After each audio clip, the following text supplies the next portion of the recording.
देखते हैं जो टॉपिक था हमारा भाग चल रहा था भाग 5 में कौन सा कार्यपालिका के तहत पहला टॉपिक क्या देखें जी राष्ट्रपति।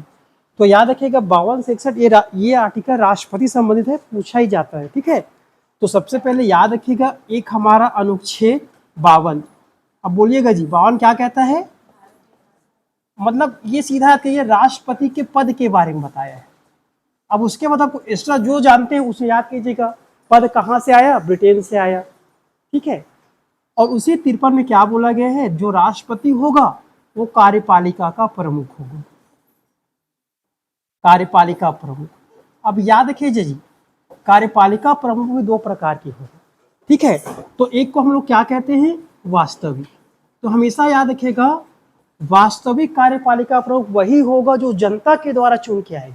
हमेशा याद रखिएगा जिस भी देश में चुनाव जनता करेंगे वही क्या होगा, वास्तविक। और एक होता है जिसे कहते हैं संवैधानिक कहते हैं। ठीक है जी, जो संविधान के हिसाब से मुखिया होगा। और क्या होगा, इसी को हम लोग कहते हैं नाम मात्र का। तो नाम मात्र याद रखिएगा जो जनता नहीं चुनेंगे या जनता के द्वारा अप्रत्यक्ष तरीके चुना जाएगा वो क्या कहलाएगा, संवैधानिक। तो हमारे यहाँ जो नाम मात्रा का है वो कौन है जी, भारत के प्रेसिडेंट है और हाँ राष्ट्रपति ही है। ठीक है, और जो वास्तविक होता है आपका प्रधानमंत्री या प्राइम मिनिस्टर होता है। ये आपका 53 में बताया है। अब 54 में देखिएगा, 54 में बताया गया है कि राष्ट्रपति का निर्वाचन। ठीक है जी, राष्ट्रपति का निर्वाचन। तो आप निर्वाचन कैसे करोगे, उन सब का तरीका किसे बताया, 54 में बताया है। तो हम जानते हैं कि राष्ट्रपति का जो निर्वाचन होता है एकल संक्रमणी अनुपातिक पद्धति के माध्यम से होता है। और कैसा जी, अप्रत्यक्ष एवं गुप्त मतदान से होता है, जिसमें एकल का मतलब होता है सभी को वारिता क्रम में क्या देना है, वोट देना है। और अनुपातिक का मतलब ये होता है कि सभी राज्य और संसद के मतों को बराबर करना है, ताकि सभी राज्यों से सांसदों का और विधायकों का क्या हो जाए, इक्वल रूप से क्या समान भागीदारी होना चाहिए। और इसी हम लोग ये देखे थे कि राष्ट्रपति खड़ा जब भी होंगे उम्मीदवार के रूप में तो 15,000 कहाँ जमा करेंगे जी, आरबीआई में। और भी देखे थे, साथ में भी देखे थे इसे क्या चाहिए, 50 प्रस्तावक चाहिए और 50 अनुमोदक चाहिए। प्रस्ताव बताता है कि हम इसका प्रस्ताव करते हैं कि राष्ट्रपति पद के लिए है। अनुमोदक का मतलब वो अनुमोदित करे कि यही व्यक्ति है जो राष्ट्रपति के उम्मीदवार है। पहले 25,000 था, याद सॉरी पहले 25 था, नहीं बन सकता, नहीं ये एक ही बार एक ही व्यक्ति का बनेगा, एक ही। पहले क्या था, 25 प्रस्तावक 25 अनुमोदक था, जिसे बढ़ा क्या करते हैं 50। अगर 25 के हिसाब से रखा जाए तो अधिकतम एक व्यक्ति कितना सपोर्ट करेगा, 50। स्ट्रक्चर देखा जाए हमारे कितना 545 है, तो कहें कि 10 राष्ट्रपति खड़ा हो सकता है संविधान का। तो हो सकता है जितना ज्यादा खड़े होंगे उतना ही ज्यादा इसकी जो प्रक्रिया वो बहुत ज्यादा पेचीदा हो जाएगा। इसलिए क्या किया गया है, इसे बढ़ाकर एक राष्ट्रपति के पीछे 100 लोग चाहिए। ठीक है, तो 100 लोग होंगे, कम से कम अधिकतम कितना जा सकता है, 5 जा सकता है, ये बताया गया है। ठीक है, अब निर्भर करते हैं। तो अब समझिएगा, और ये भी बोला है यदि कुल वैध मतों का यदि 1/6 प्राप्त नहीं करता तो क्या हो जाएगा जी, जो जमानत है इनका जब्त हो जाता है। अब मुद्दा बनता है तो राष्ट्रपति का निर्वाचन कौन कराए, ये भी जरूरी है। तो याद रखिएगा राष्ट्रपति का निर्वाचन जो कराता है हमारा केंद्रीय, जिसे कहते हैं केंद्रीय निर्वाचन आयोग, सेंट्रल इलेक्शन कमीशन कराता है। याद रखिए हमेशा। तो प्रश्न पूछा जाता है केंद्रीय निर्वाचन आयोग किसका किसका निर्वाचन कराता है, तो याद रखिए सबसे पहले राष्ट्रपति का, उपराष्ट्रपति का, संसद का कराएगा। संसद दो प्रकार की, लोकसभा का भी कराएगा, राज्यसभा भी कराएगा, और एक होता है राज्यों के लिए विधानसभा। जितने स्थानीय हो जाते हैं उसके लिए अलग से क्या लाया है, राज्य निर्वाचन आयोग, जो स्थानीय सरकार पर क्या कराएंगे, जैसे पंचायत हो गया और नगरीय निकाय, उसका अलग कराता है। ये किसका कराएगा, उसको याद रखिएगा ये 4 लोगों का कराता है। ठीक है, राष्ट्रपति, उपराष्ट्रपति, लोकसभा में सांसद सदस्य है, और चौथा विधानसभा। अब प्रश्न ये भी बन जाता है, थोड़ा समझिएगा, जैसे हमारे पास संसद है, ठीक है, तो संसद में क्या रहता है, लोकसभा, एक होता है राज्यसभा, तो दोनों का निर्वाचन कराता है। कई राज्य है जहां 2 सदन है, याद रखिएगा, एक को हम लोग क्या कहते हैं जी, विधान परिषद, ठीक है, और एक क्या होता है, विधान सभा। ठीक है, तो याद रखिएगा दोनों का निर्वाचन कौन करता है, केंद्रीय वाला कराएगा, हमेशा याद रखिएगा। और देखिएगा अगर निर्वाचन में भाग लेना होगा तो लोकसभा के सदस्य भाग लेंगे, राज्यसभा के कैसा वाला होगा, केवल निर्वाचित। ठीक है, अब ध्यान दीजिएगा, कभी कभी प्रश्न ये पूछा जाता है विधानसभा तो ये तो भाग लेगा ही, यहाँ वाले जो निर्वाचित सदस्य है कहाँ जाएंगे जी, राष्ट्रपति के निर्वाचन में। लेकिन हमेशा याद रखिएगा विधान परिषद वाले इसमें नहीं जाते। क्यों नहीं जाते, इसके पीछे रीजन ये है, देखिए यहाँ भी जो 1/3 सदस्य है इसका निर्वाचन किया जाता है, लेकिन समझिएगा जो विधान परिषद है 6 राज्यों में सीमित है। हो सकता है जब सभी राज्यों में विधान परिषद आ जाएगा तब मौका दिया जाएगा। अगर 6 राज्यों को दे दिया जाएगा उनमें भी ज्यादा कंपटीशन बढ़ जाएगा, उनको ज्यादा प्रेफरेंस दिएंगे। इसलिए क्या किया है, विधान परिषद राष्ट्रपति के चुनाव में भाग नहीं लेती। अब प्रश्न ये बनता है, हमेशा विधानसभा का जो होगा यहाँ से क्या मिलेगा, हमारा सीएम बनता है मुख्यमंत्री। समझ में आ गया जी। तो यदि मुख्यमंत्री बना है तो कहने का मतलब ये क्या होगा, ये कहीं ना कहीं हमारा कैसा होगा, एमएलए ही रहा होगा। वही एमएलए हमारा विधायक क्या बनेगा, मुख्यमंत्री। तो कभी ये होता है यदि विधानसभा का सदस्य है तो राष्ट्रपति के निर्वाचन में भाग लेते हैं। लेकिन जैसे कि बिहार जैसे राज्य में जाइएगा तो नीतीश कुमार कभी भी विधानसभा सदस्य नहीं बना है, वो हमेशा कहाँ से बना है, विधान परिषद। समझ में आ गया, वहां से मनोनीत किया गया है, वहां लेटर उसको चुन लेते हैं, नेता है कहकर। तो याद रखिएगा विधान परिषद से जो भी आ जाए वो मतदान नहीं देगा, किसके, राष्ट्रपति। समझ में आ रहे हैं। तो कभी भी जो नीतीश कुमार है राष्ट्रपति के निर्वाचन में नहीं गया है, क्यों नहीं जा सकते। याद रखिएगा जो विधान परिषद वाले हैं कोई भी रहे, चाहे वो मंत्री क्यों ना रहे या आपका सीएम क्यों ना रहे जी, ठीक है, या मिनिस्टर, ये कभी भी राष्ट्रपति निर्वाचन में नहीं जाएंगे। याद रखिएगा विधान परिषद को अलाउ नहीं किया गया है। नहीं देखिए विधान परिषद से बना है तो इस राज्य के अधीन होगा ना, याद रखिए वहां हो सकता है, वहां जा रह सकता है, लेकिन राष्ट्रपति के निर्वाचन में नहीं जाएगा वो, हमेशा याद रखिए, ठीक है जी। ये पूछा जाता है यदि किसी राज्य का मुख्यमंत्री विधानसभा से निर्वाचित हो जाता है क्या वो राष्ट्रपति निर्वाचन में जा सकता है, हमेशा याद रखिएगा विधान परिषद वाले राष्ट्रपति के निर्वाचक मंडल में शामिल नहीं होते। और स्पेशल एक और प्रश्न और पूछा जाता है किसके बारे में जी, दिल्ली और पुदुचेरी, दिल्ली के बारे में और पुदुचेरी, ठीक है, सुनिए बता रहा हूँ। दिल्ली हो गया, पुदुचेरी, और एक है हमारा अभी तो जम्मू कश्मीर शामिल हो गया है, तो अभी जम्मू कश्मीर नहीं गए ना, याद रखिएगा। अब जो जब भी नेक्स्ट टाइम निर्वाचन होगा उसमें जाएगा। तो देखिएगा दिल्ली, पुदुचेरी और जम्मू कश्मीर ये कैसा हमारा संघ शासित प्रदेश है, केंद्र शासित प्रदेश है, याद रखिएगा। तो हम ये जानते हैं कि संघ शासित प्रदेश नहीं जा सकता, लेकिन ऐसे संघ शासित प्रदेश खुद का क्या हो जी, विधानसभा है, तो विधानसभा जो है ये जा सकती है। अब याद रखिएगा इसको शामिल मतलब राष्ट्रपति के निर्वाचक मंडल में शामिल करने के लिए एक संशोधन किया गया था, वो पूछा जाता है, उसे कहते हैं क्या बोलेंगे जी, 69 संविधान संशोधन। ये पूछा जाता है ना, संविधान संशोधन के तहत दिल्ली और पुदुचेरी में ये कब हुआ था, 1991।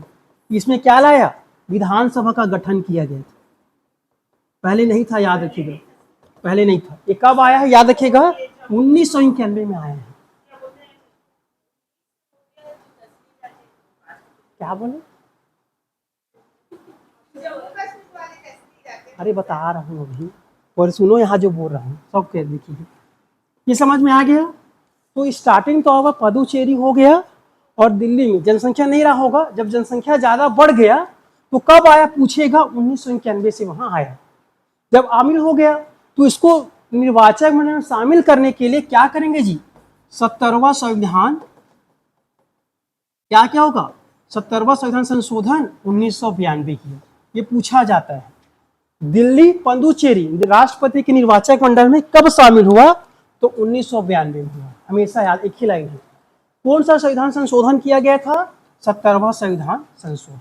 समझ में आ गया। अब समझिएगा जी, जम्मू कश्मीर अस्तित्व में कब आया है, 2019 आया। चुनाव कब हुआ, अभी हुआ ना जस्ट। अब बताओ कांति,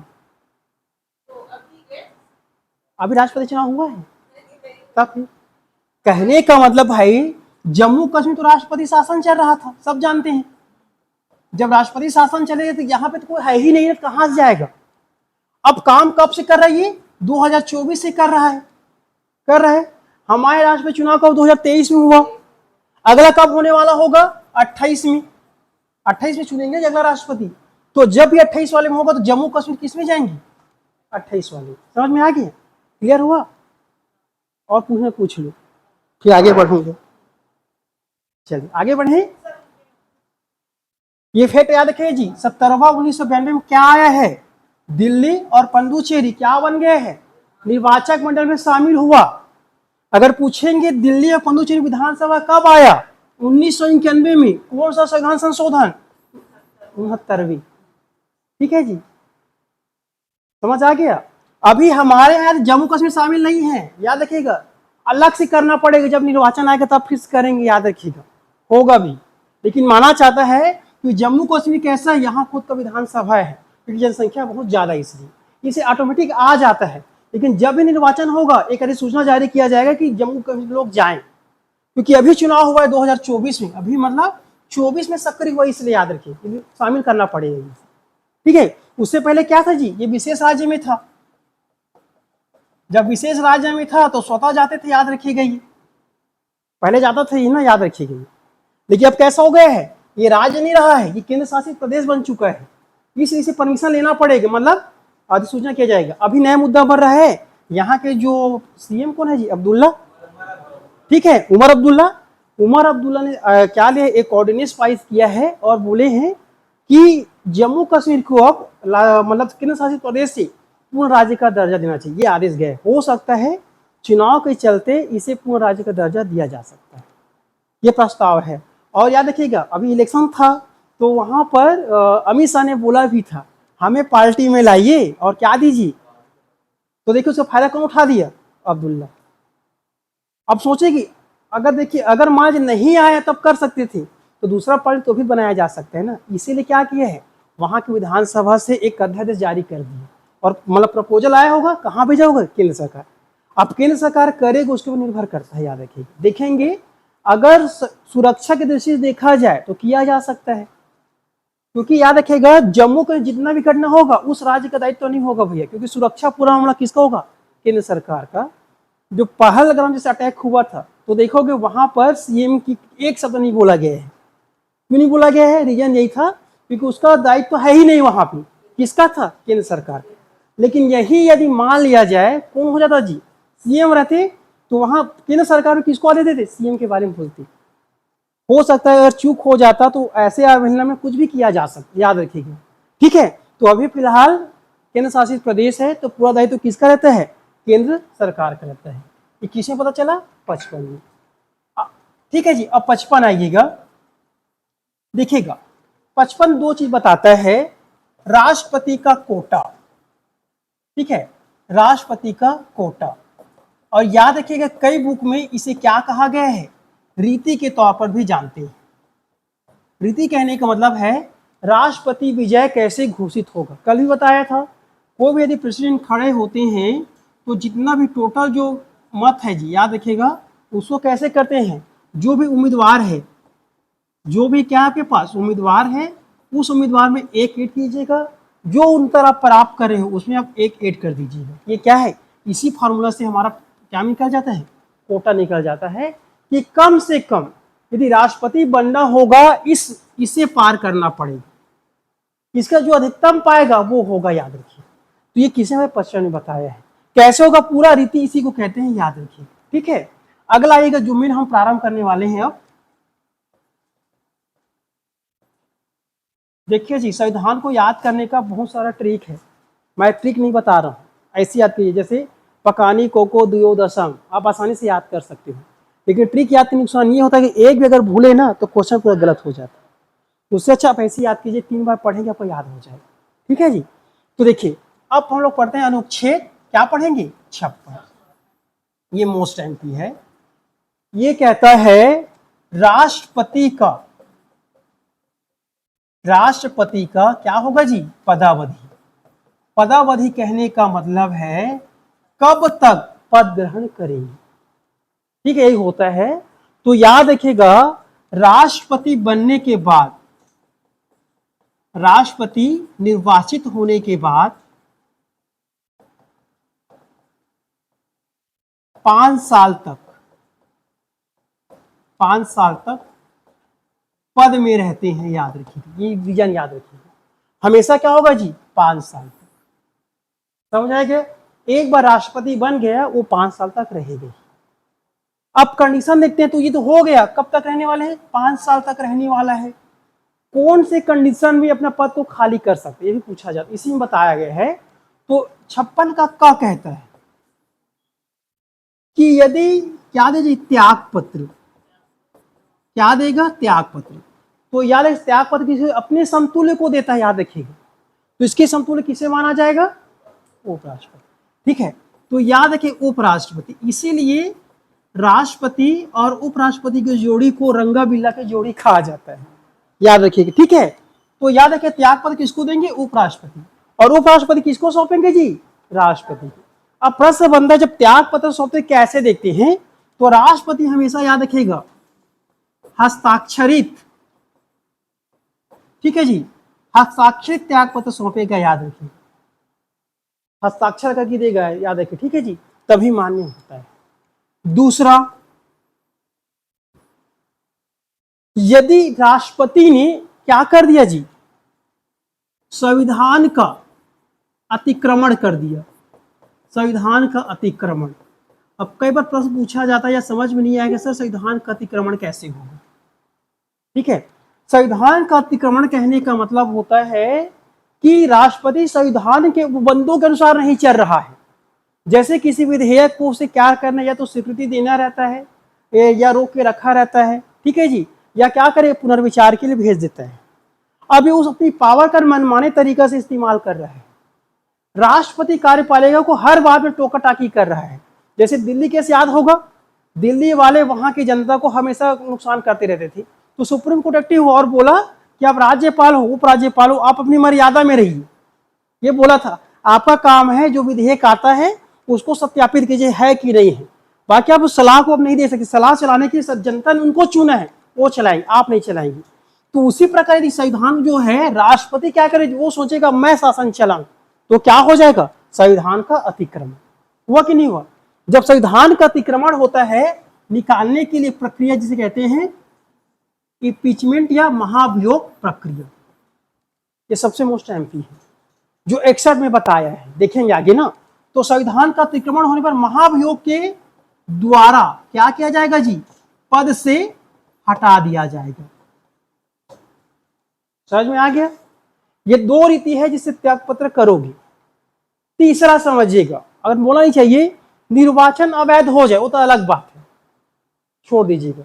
निर्वाचन अवैध हो जाता है तो अलग चीज है ना। तो ये 56 में बताया है कि राष्ट्रपति का पदावधि कैसा होता है? 5 साल का। इसी 5 साल में त्यागपत्र किसको सौंपेगा? वो उपराष्ट्रपति। या संविधान का जब अतिक्रमण करेगा तो कैसे हटाएंगे जी? महाभियोग। ये बेसिक बताया है। अब ध्यान दीजिएगा, मान ले जाए किसी राष्ट्रपति अभी चुन के आए, हमारे पर जो महामहिम कौन है? द्रौपदी मुर्मू जी है। 23 में आया, किसी कारण उन्होंने त्याग पत्र दे दिया। क्या दे दिया जी? त्याग पत्र दे दिया, या क्या करे, उसे महाभियोग से हटा दिया। यदि उसका कार्यकाल यदि बचा है, उस स्थिति में याद रखिएगा बचे कार्यकाल, याद रखिएगा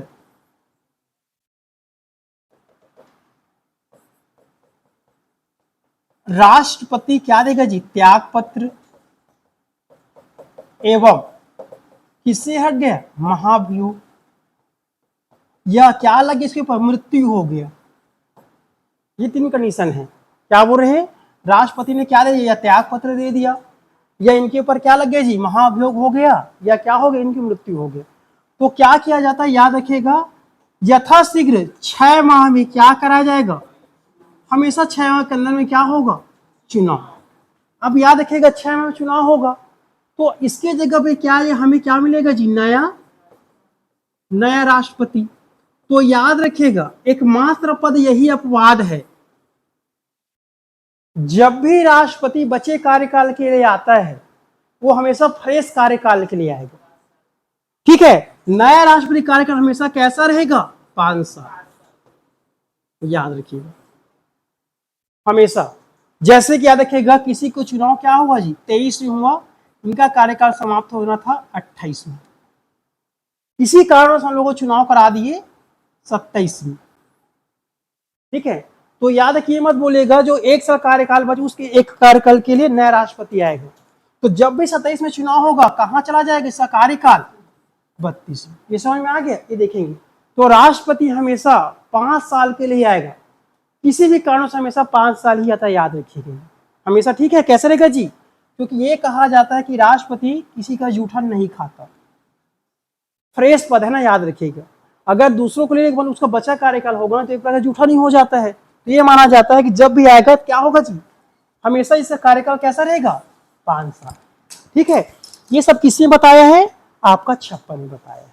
समझ आ गया? तो 56 क्या कहता है? राष्ट्रपति का पदावधि है तो कब तक होता है? पद ग्रहण करने के तारीख से 5 साल तक बताया है। किसी कारणों से यदि पद खाली हो जाता है, आने वाले 6 माह के भीतर क्या किया जाएगा? राष्ट्रपति चुनाव कराया जाएगा और नए राष्ट्रपति का कार्यकाल हमेशा कैसा रहेगा जी? 5 साल। अब कंडीशन याद रखिएगा, हो सकता है चुनाव कराना है, पद खाली हो गया है, जब तक राष्ट्रपति का उत्तराधिकार नहीं आ जाएगा नया राष्ट्रपति, तब तक पुराना राष्ट्रपति ही क्या रहेगा? भारत का राष्ट्रपति। एक कंडीशन को छोड़कर, त्याग पत्र। ठीक है, याद रखिएगा, त्याग पत्र कैसे? वहां पर कौन आ जाएगा? सीधा उपराष्ट्रपति आ जाएगा। या किसी की मृत्यु हो गए तो है ही नहीं ना, तो कौन आ जाएगा? उपराष्ट्रपति। समझ रहे क्या बोलना चाह रहा हूं? अगर त्याग पत्र दे दिया, ठीक है, या इनका क्या होगा जी? मृत्यु हो गया या महाभियोग भी लग जाता है, तो याद रखेगा स्वतः ही उपराष्ट्रपति क्या बन जाता है? कार्यवाहक राष्ट्रपति। हमेशा क्या हो जाएगा जी? कार्यवाहक राष्ट्रपति। ठीक है, लेकिन इनका कार्यकाल 5 साल में समाप्त होता है। बेसिक 5 साल में हो रहा है, उस कंडीशन में अपने उत्तराधिकारी का इंतजार करता है, हर कोई करेगा। जैसे एक और बोला जाता है, अध्यक्ष के बारे में कहा जाता है, लोकसभा अध्यक्ष के बारे में कहा जाता है कि पूरे संसद में सबसे ज्यादा कार्यकाल लंबा किसको होता है? लोकसभा अध्यक्ष को। हमेशा याद रखिएगा, लोकसभा अध्यक्ष अपने पद पर कब तक आसीन रहते जी? जब तक नया लोकसभा अध्यक्ष नहीं आ जाए। समझ आ गया? उसी प्रकार यहां पर कौन है? हमारे पास राष्ट्रपति है, जब तक वो बकायदा 5 साल खत्म होगा उनको एक नया उत्तराधिकार देना पड़ेगा, तब जाके वो हटेगा। ये पूछा जाता है कि लोकसभा में सबसे ज्यादा लंबा काल किसका होता है? तो हमारा अध्यक्ष होगा। और विधानसभा में या विधानमंडल में किसका होगा जी? विधानसभा अध्यक्ष का। समझ आ गया? यह किसने बताया? 56 ने बताया है। आगे बढ़े, नोट्स अपनाइएगा ना जी आराम से। राष्ट्रपति यदि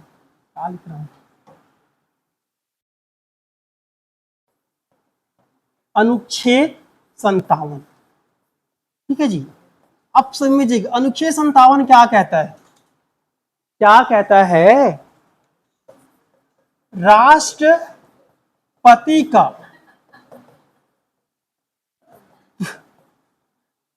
हंस देते हो जी, तुम्हारे यही दिक्कत है ना। पूरा दिख रहा है क्या? बन नहीं रहा जी, पुनर्नियुक्ति। ठीक है, याद रखिएगा, राष्ट्रपति का पुनर्नियुक्ति किसने बताया है? ठीक है, याद रखिएगा। देखिए जी, राष्ट्रपति के दोबारा चुनाव लड़ा जाना 57 बताता है। तो कंडीशन क्या कहता है? यदि पहले से राष्ट्रपति है, पहले से राष्ट्रपति है या था या है, ठीक है दोनों, तो दोबारा क्या हो सकता है जी? वो चुनाव लड़ सकता है, दोबारा चुनाव या दोबारा राष्ट्रपति बन सकते हैं। तो दोबारा क्या होगा जी? राष्ट्रपति बन सकते हैं। कंडीशन क्या रहेगा? जो भी उनकी जो शर्तें हैं, शर्तें कहने का मतलब है जो योग्यता है, उस योग्यता को धारण करना चाहिए। भारत में एक व्यक्ति जब तक है तब तक क्या बन सकता है? राष्ट्रपति। हमेशा देखिएगा, जबकि अमेरिका में अधिकतम याद रखिएगा, कोई भी व्यक्ति उसके जीवन काल में कितने बार बन सकता है? 2 बार, मतलब 8 साल। एक वहां का कार्यकाल 4 साल होता है, हमारे यहाँ 5 साल है। ठीक है, याद रखिएगा। तो अमेरिका में अधिकतम कितना बार रहेगा? 2 बार, ये पूछा जाता है। जबकि हमारे यहाँ यदि योग्य है तो जितने बार उतना बना जा सकता है, एक ही व्यक्ति जो है 2 बार बने, वो कौन है जी? आपका राजेंद्र प्रसाद। राजेंद्र प्रसाद तीसरी बार भी राष्ट्रपति बनने जा रहे थे, याद रखिए घटना, ठीक है। क्योंकि उस समय वो अगर चाहते बन सकते थे, लेकिन समझौता हो गया तो शांत करा दिया जाता है। फिर कौन बनता है आपका? सर्वपल्ली राधाकृष्णन। वो प्रबल दावेदार थे, देखिए उन्होंने बोला था, देखिए पहले कौन आया आपका? राजेंद्र प्रसाद आया। तो राजेंद्र प्रसाद जब आए राष्ट्रपति के तौर पे, तो इन्होंने बोला कि सर एक बार और बनना चाहता हूँ, इसके पश्चात नहीं बनूंगा। तो इन्हें दूसरा बार भी बनाया गया था, याद रखिएगा। इसके बाद इसका क्या होता है जी? राजनीतिक संन्यास हो जाता है, मतलब स्वर्गवास हो जाता है, याद रखिएगा। अगर जीवित रहते तीसरा बार यही रहे, ये भी घटना याद रखिए, ठीक है। तो हमारे यहाँ याद रखिएगा, अनुच्छेद 57 कहता है कि राष्ट्रपति के पुनर्निर्वाचन होने की योग्यता बताया है। हमारे यहाँ एक व्यक्ति कितनी बार भी राष्ट्रपति के पद पर बन सकता है, रोक नहीं लगाया गया है। अहर्ताएं बाद में देखेंगे, ठीक है। जबकि अमेरिका जैसे देश में याद रखिए केवल कितने बार होता है? उसके जीवन काल की बात कर रहे हैं, 2 बार। हमारे ऐसा कंडीशन नहीं है। कितने हो सकता है जी? अधिकतम, मतलब वो कितने बार खड़ा हो सकता है, याद रखिएगा। जबकि अमेरिका में कैसा है? 2 बार। इसी को बताया गया है राष्ट्रपति का पुनर्नियुक्ति। समझ में आ गया? ये निर्भर करता है पार्टी के ऊपर, किसका नेतृत्व कैसा है।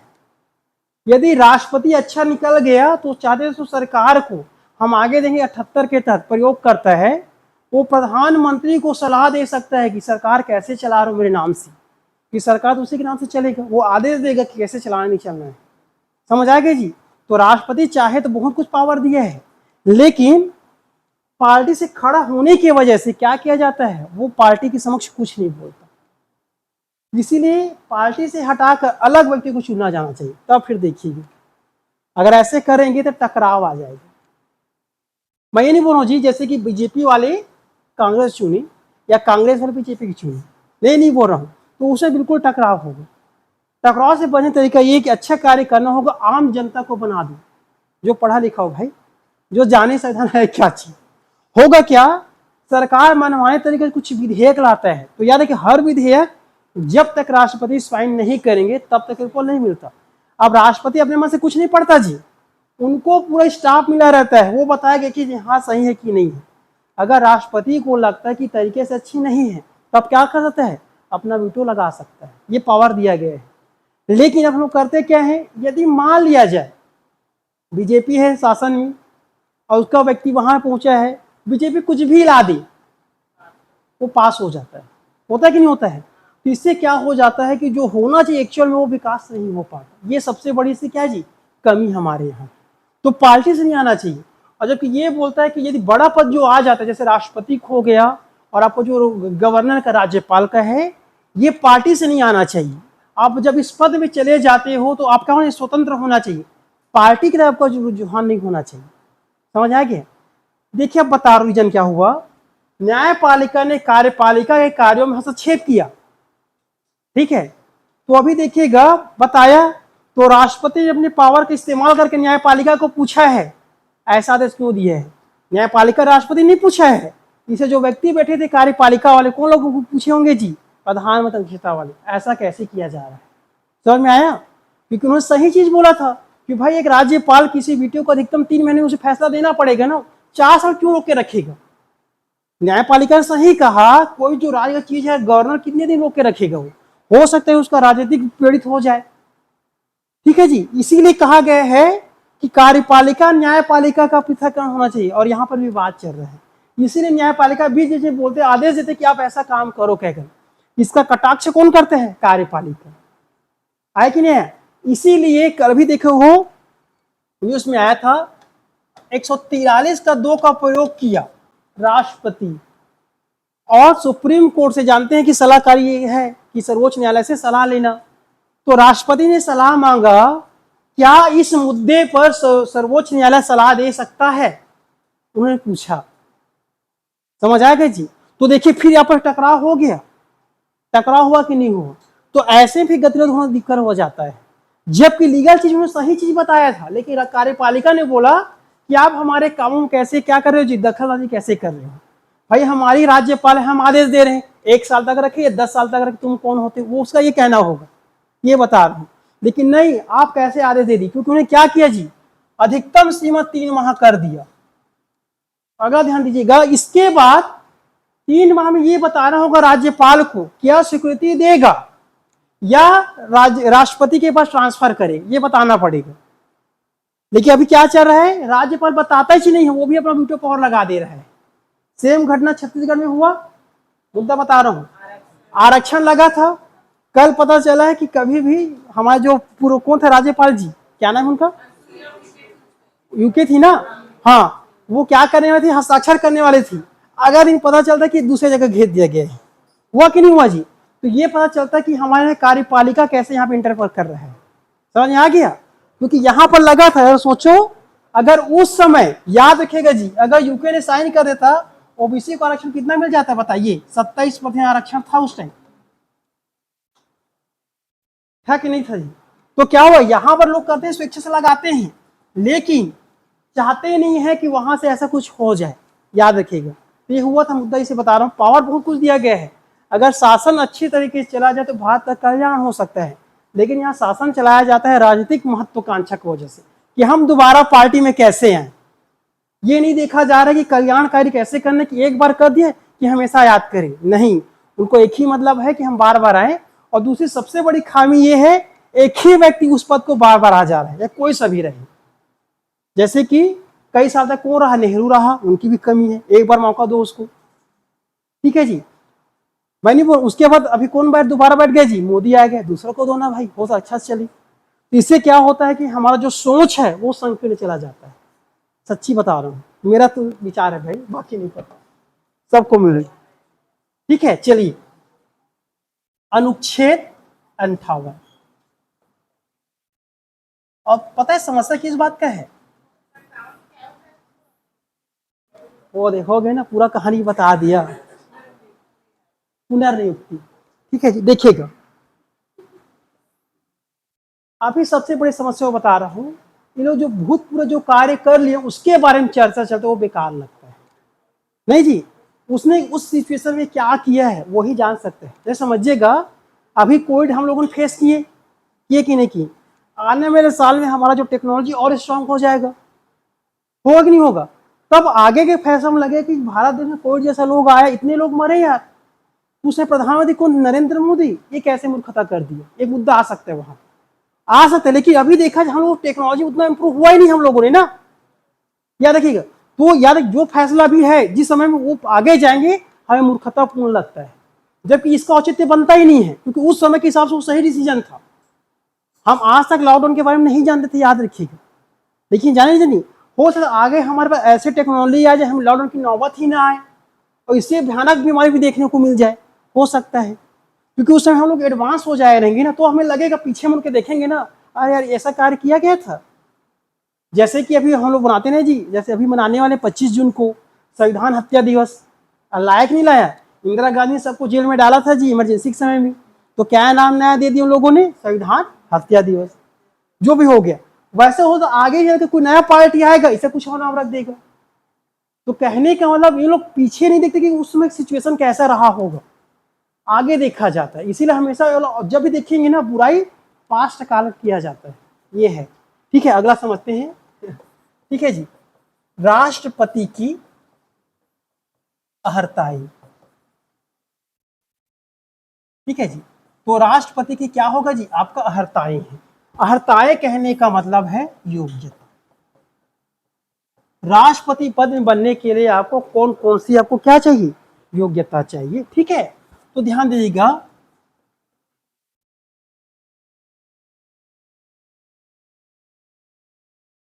पहला, भारत का क्या हो जी, भारत का हमेशा क्या हो, नागरिक।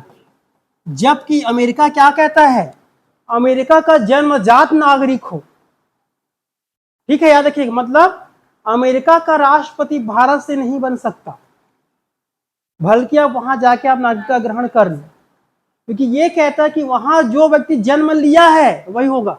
तो क्या करना पड़ेगा, हमें जाके पहले वहां नागरिक बनना पड़ेगा, फिर हमारा जो वहां वंश आएगा वही क्या बनेगा, राज। जबकि हमारे यहाँ कैसा बोल रहा है जी, कोई भी व्यक्ति हमारे यहाँ क्या बन सकते, राष्ट्रपति। कंडीशन क्या कहता है, सबसे पहले उसे भारत की नागरिकता ग्रहण करना पड़े। इसे क्या बोला है, भारत का क्या हो, नागरिक।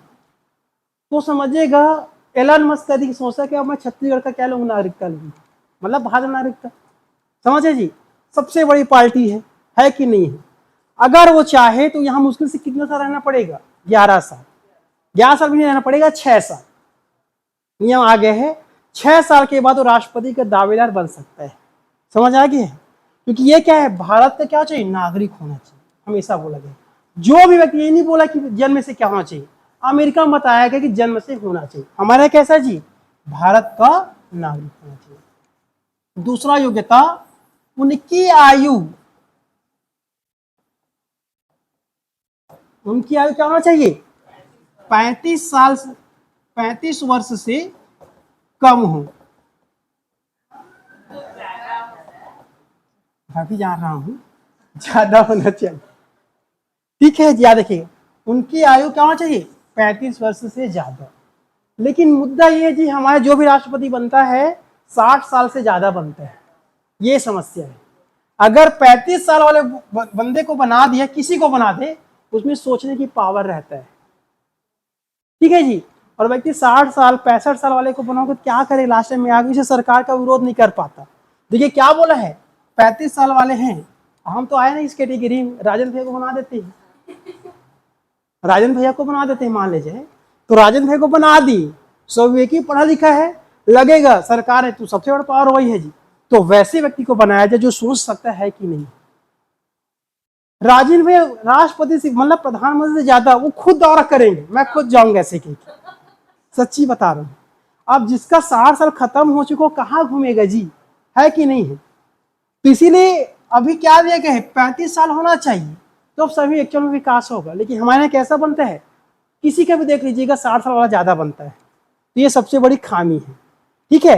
तीसरा योग्यता क्या होगा जी, लोकसभा सदस्य बनने की क्या रखता हो जी, अहर्ता हो। अहर्ता कहने का मतलब वो बनना चाहिए, उसे योग्यता रहना चाहिए, 25 साल से ज्यादा होना चाहिए, ये चीज बोलना चाह रहे हैं, ठीक है। तो ये 3 कंडीशन मस्ट है, याद रखिएगा। प्रश्न पूछा जाता है कि राष्ट्रपति राज्यसभा को हो सकता है, क्योंकि राष्ट्रपति देखिएगा, लोकसभा जो होता है जनता का नेतृत्व करता है, तो जो खड़ा होगा तो क्या लोकसभा से बनने की क्या रहना चाहिए, योग्यता रखना चाहिए। जबकि उपराष्ट्रपति के लिए वो राज्य करता है, तो राज्यसभा से आ जाएगा उसी कंडीशन में। और चौथा मोस्ट एमपी याद रखिएगा जी, लाभ के पद पर न हो, लाभ के पद पर न हो। कहने का मतलब, जो उम्मीदवार है राज्य सरकार या केंद्र सरकार के अधीन जो पब्लिक सेक्टर होते हैं, वहां जॉब नहीं करना चाहिए, यही बोलना चाह रहा है। यदि जॉब करेगा तो क्या माना जाता है, लाभ के पद पर है।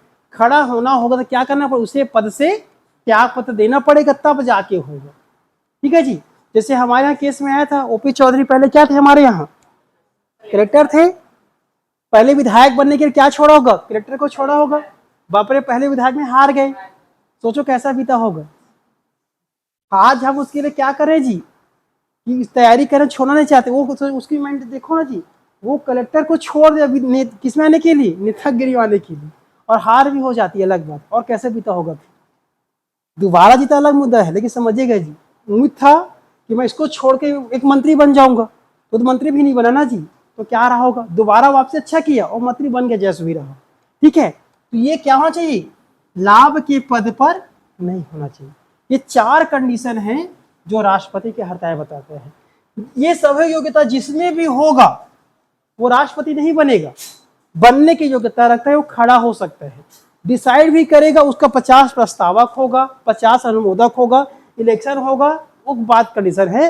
ये 4 चाहिए कंडीशन, तब जाके क्या बनेगा, एक राष्ट्रपति के रूप में उम्मीदवार बन सकता है, ठीक है। तो हमेशा ये पूछा जाता है लाभ के पद पर ना हो। शर्तें भी आता है लाभ के पद पे, याद रखिएगा, दोनों में आता है लाभ के पद, देखिएगा ना, शर्तें और अधिकतर मारिएगा, ये पूछा जाता है योग्यता में क्या है, ठीक है। अगला देखिए, समझ आएगा जी। 4 योग्यता है, भारत का नागरिक हो, दूसरा क्या होना चाहिए, 35 वर्ष प्राप्त कर चुका हो, लोकसभा सदस्य बनने की योग्यता रखता हो, और तीसरा, चौथा मतलब लाभ के पद पर न हो। याद रखिएगा, कोई मंत्री हो गया या राज्यपाल हो गया या राष्ट्रपति भी हो गया, ये लाभ का पद नहीं माना जाता, जबकि एक्चुअल में लाभ के पद यही है। मतलब देखो नेता ने क्या किया है, हम नहीं है भैया, जो पेंशन में जीवित है, मतलब कहने मतलब जो वेतन में जीवित है उसको क्या बोल रहे हो, लाभ के पद मान रहे हैं, जबकि वो कितना पैसा ले रहा है वो नहीं माना जा रहा है। ठीक है, अब सोचिएगा ये लोग 5 साल के लिए आते हैं और जीवन भर पेंशन पाते हैं। एक व्यक्ति आता है 62 साल सर्विस देता है, कई लोग 65 साल सर्विस देते हैं, तब जाके पेंशन मिलता है। कटौती करना भाई, इन लोगों को कटौती कर दो ना, इतना संपत्ति बना लेते हैं, बहुत ज्यादा संपत्ति बन जाता है इन लोगों का। ऐसा हो सकता है ना जी, तो हमें सत्ता में आना पड़ेगा। ठीक है, चलिए अगला क्या देखें।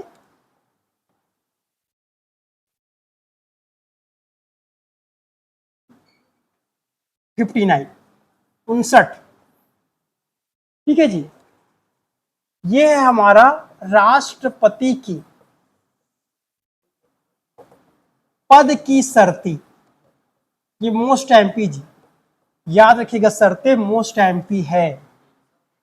ठीक है, शर्तें समझे, शर्तें कहने का मतलब होता है अब पद में आ गया, शपथ ग्रहण हो गया, अब कौन कौन सा काम नहीं कर सकता, समझ आ गया। तो सबसे पहला लिख लीजिएगा, जिसे कहते हैं राष्ट्रपति बनने के बाद संसद का या विधान मंडल, सीधा लिख रहा हूं, सदस्य नहीं होगा, सदस्य नहीं होगा। ये समझ में आ गया जी पहला। या कोई व्यक्ति है जो पहले से रहा होगा, क्या रहा होगा, सांसद रहा होगा, लोकसभा रह सकता है या राज्यसभा या विधान परिषद या विधानमंडल, लेकिन जिस दिन से वो पद में चुना गया उस दिन से क्या माना जाएगा, या पद खाली हो चुका है। समझ में आ गया। दूसरा, लाभ के पद ग्रहण ना करें। देखिए जी, पहले क्या था, लाभ वाला नहीं था, अब क्या बोल रहे हैं, सत्ता में आने के बाद किसी भी प्रकार का लाभ ना होना चाहिए। जैसे कंपनी में हिस्सा ना हो, अगर कंपनी में हिस्सा हो जाएगा ये माना जाएगा कि अपने कंपनी को प्रॉफिट कराने के लिए पूरा शेयर खरीद रहा है, कुछ भी करा रहा है, तो ऐसा ठीक है जी। या खुद का क्या हो जाए जी, कंपनी में शेयर धारक ना हो, याद रखिएगा। ठीक है जी, उद्योग ना हो। आप समझिएगा, अनिल अंबानी को बना दो आप, या मुकेश अंबानी को राष्ट्रपति, कितने सारे उसके पास क्या है, तो क्या करे, जितना टेंडर निकले किसको देगा, वो अपने लोगों को देगा, तो फेयर कहां हो। इसे क्या बोलते हैं, ऐसे को क्या माना जाएगा, लाभ के पद माना जाएगा। हमेशा याद रखिएगा, पहला क्या बोल रहा था, नौकरी बोल रहा है, यहां पे क्या बोल रहा, सत्ता में आने के बाद आप क्या हो जो जी, एकदम न्यूट्रल हो जाओ, आपको जो पैसा मिल रहा है उसी में जियो, और जो आपको विशेषाधिकार दिया जा रहा है उसमें जियो। ठीक है, बताऊंगा क्या क्या फायदा भी। तीसरा, ठीक है जी, याद रखिएगा, निःशुल्क क्या मिलेगा, राष्ट्रपति भवन। याद रखिए कैसा होगा जी, निःशुल्क। अब सोचिए, राष्ट्रपति भवन का अकेला मालिक कौन होगा, राष्ट्रपति। ये मिलेगा, ये इसके क्या है जी, सेवा शर्तें हैं। ठीक है, चौथा चौथा ये कह सकते हैं, वेतन एवं भत्ते एवं अन्य विशेषाधिकार, अन्य विशेषाधिकार। याद रखिएगा क्या बोल रहा है जी, वेतन हो गया, इनका जो भत्ता हो गया, या अन्य जो विशेषाधिकार है, पद के दौरान कम नहीं होगा। क्या होगा जी, ब्रैकेट में लिखिएगा, पद के दौरान कम नहीं होगा, याद रखिएगा। तो सोचेगा इतना सारा, ये चार इसका भी कहता है पद की शर्तें। पहला क्या होगा, बनने के बाद किसी भी सदस्य का नहीं होना चाहिए, चाहे लोकसभा का हो या राज्यसभा का हो या विधानसभा का, कहीं का नहीं हो सकता। दूसरा कहता है लाभ के पद पर नहीं जाना गया, कंपनी का शेयर धारक हो गया या किसी निगमित कंपनी का हिस्सा बन जाते ही नहीं होगा, या भारत के बाहर किसी प्रकार की हिस्सेदारी, ये सब नहीं होगा, वरना क्या माना जाएगा, लाभ का पद माना जाएगा।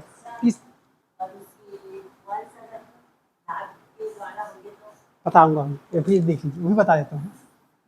अगला, राष्ट्रपति भवन में नहीं जाना चाहिए। कहने का मतलब है ये कैसे मिलेगा जी, निःशुल्क। इनका ये शर्तें है, जो राष्ट्रपति बनेगा, यदि उपराष्ट्रपति एक दिन के लिए, क्या होगा, राष्ट्रपति कहाँ जाएगा, कहाँ जाएगा वो, राष्ट्रपति भवन में। वेतन भी एक दिन का दिया जाएगा ना, याद रखिएगा, ठीक है। और उसके वेतन में याद रखिएगा या अन्य विशेषाधिकारों में अलाभकारी परिवर्तन नहीं होगा, हमेशा बढ़ा की। वर्तमान में 4.5 लाख रुपए मिलता है एक महीने का, आधा 5 लाख हो गए, वो बढ़ते रहते हैं। अब समझिएगा जी, इनके 5 वर्तमान कितना दिया जा रहा है, 5 लाख। समझिएगा, जहां जाएंगे वो हर जगह निःशुल्क होता है, हर जगह निःशुल्क होता है, पूरा खर्चा पीएम ऑफिस से उठा दिया जाता है। इनका 5 लाख बचता है शुद्ध, ना इसमें किसी प्रकार का टैक्स, ठीक है। तो साल में कितना कमाएगा जी, 12 पंचे 60, 60 लाख, ठीक है। और 5 साल का कार्यकाल है, 6 पंचे 30, लगभग 5 साल में क्या छापे गई, 3 करोड़। समझ आ गया। तो कोई व्यक्ति राष्ट्रपति बनने के बाद 3 करोड़ इजिली कमा लेता है। अभी और बता रहा हूं, सुनो, ये समझ में आया। मतलब राष्ट्रपति बने, ये 3 करोड़ बनेगा। ये कब की कंडीशन है, अब पद में हो ना, अब पद में चले जाओ तो सरकार पूछेगा ये भारत देश है, कहाँ रहना बताओ, बोलेगा, बोला जाता है। रहने के लिए आपको बकायदा एक बहुत बड़ा बंगलो बना के देगा, गार्डन भी बना के देगा, जो भी शर्त है, ठीक है। उसके बाद यदि ट्रैवल भी करोगे, वो भी क्या रहेगा, जीवन भर निःशुल्क रहेगा। ये है फायदा भैया। तो क्या बनना है, टारगेट क्या होगा हमारा, यही है। तो जाओ तो सर्वोच्च पद में जाओ, वो पद क्या होगा चाहिए, हमेशा राष्ट्रपति। तो बड़ा देखो, तब जाके हम लोग क्या बनेंगे, चपरासी, ठीक है। समझ में आएगा जी, फायदा है। अब ध्यान दिए, आपका जो डाउट था, राष्ट्रपति के कोई वंश है,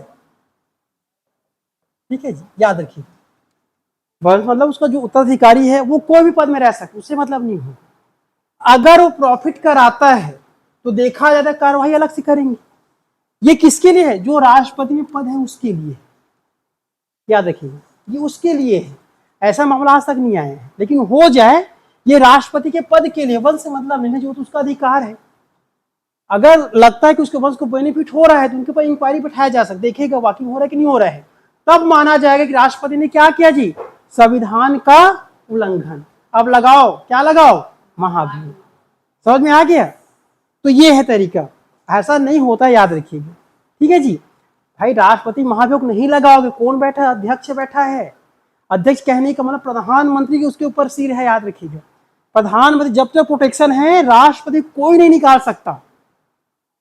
समझ रहे हो, याद रखिएगा। प्रोसीजर देखेंगे, महाभियोग लगाने के लिए अप्रूवल किसके पास दोगे जी, लोकसभा अध्यक्ष ही अप्रूवल करेगा। गलती करे ना करे, यदि उन्होंने खारिज कर दिया, वो आगे जाएगा ही नहीं। और लोकसभा अध्यक्ष किसकी सुनेगा, बताओ मुझे, आया कि नहीं आया। तो पूरा प्रोटेक्शन रहता है भैया, ऐसा नहीं कि अलवा चला जाए। समझ में आ गया। तो 59 क्या कहता है, राष्ट्रपति के पद के शर्तें के बारे में बताया, ठीक है जी। लास्ट और देख लो, शपथ, ये पूछा जाता है। 60 क्या कहता है, राष्ट्रपति का शपथ, ये बहुत जरूरी है जी। हमेशा याद है, कोई भी पदाधिकारी, कोई भी अधिकारी सबसे पहले क्या लेते हैं, शपथ लेते हैं।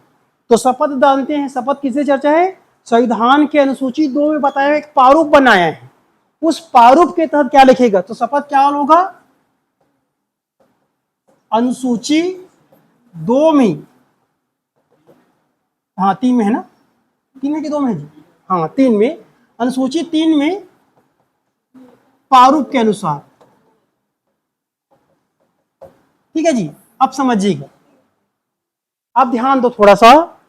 तो राष्ट्रपति को शपथ कौन दिलाएगा, मोस्ट एमपी, ये दिलाता है चीफ जस्टिस ऑफ इंडिया।